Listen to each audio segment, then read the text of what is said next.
سلام، من میزبان این مهمونی هستم. تو این مهمونی خبری از غریبه و غیبت و دروغ نیست، ولی در عوض پر از عشق و شعر و آهنگ و حقیقت. امیدوارم بهتون خوش بگذره. سپاس.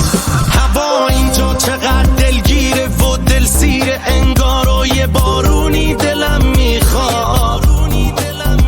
چقدر تنها بده، هر جا میرم غم پیشمه و من یه مهمونی دلم میخواد. یه مهمونی پر از مردای مشتی، نور شمع و دختره خوش رو. دلم همدم میخواد، یه بدن زیبا قوی سالم تن خوشبو.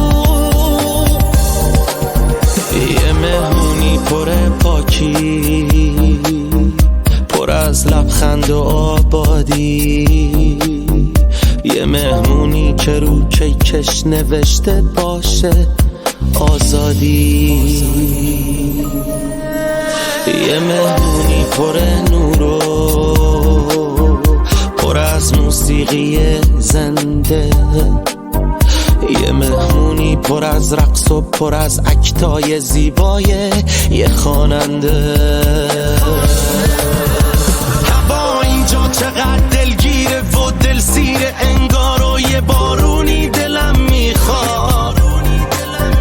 چقدر تنها بده، هر جا میرم غم پیشمه و من یه مهمونی دلم میخواد. خب امیدوارم که تا اینجای مهمونی بهتون خوش گذشته باشه.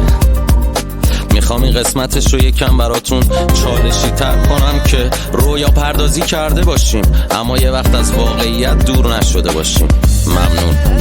زدن بردن همه عشقم و ایمانو، پر از خاک و پر از مه کردن ایرانو.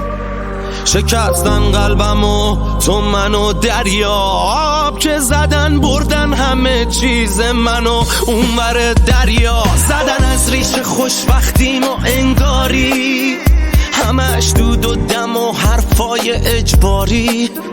چقدر غمگین شده شبهای بی رویا، زدن بردن همه چیز منو اونور دنیا. هوا اینجا چقدر دلگیره و دلسیره، انگار و یه بارونی دلم میخواد.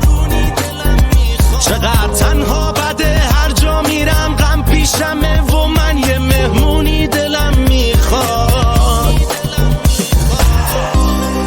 میدونی من اصلا دنبال این نیستم که کی میاد چی میگه کی میره. من فقط دنبال اینم که اتفاق هرچی که هست واقعی باشه و بتونه هممونو یه مرحله ببره بالاتر. این اتفاق میتونه حتی یه مهمونی باشه، یه مهمونی ساده. دلم یه جشن واقعی میخواد، بدون درویی و بدی. یه مهمونی دلم میخواد که توش تو هم شب بمونی و نری.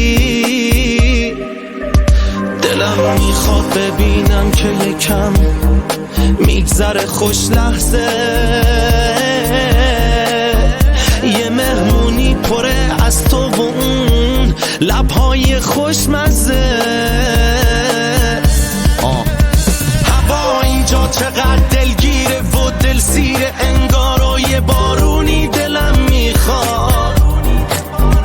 چقدر تنها بده، هر جا میرم غم پیشمه و من یه مهمونی دلم میخواد. یه مهمونی پر از مردای مشتی، نور شمع و دختره خوش رو. دلم همدم میخواد، یه بدن زیبا قوی سالم تن خوشبو.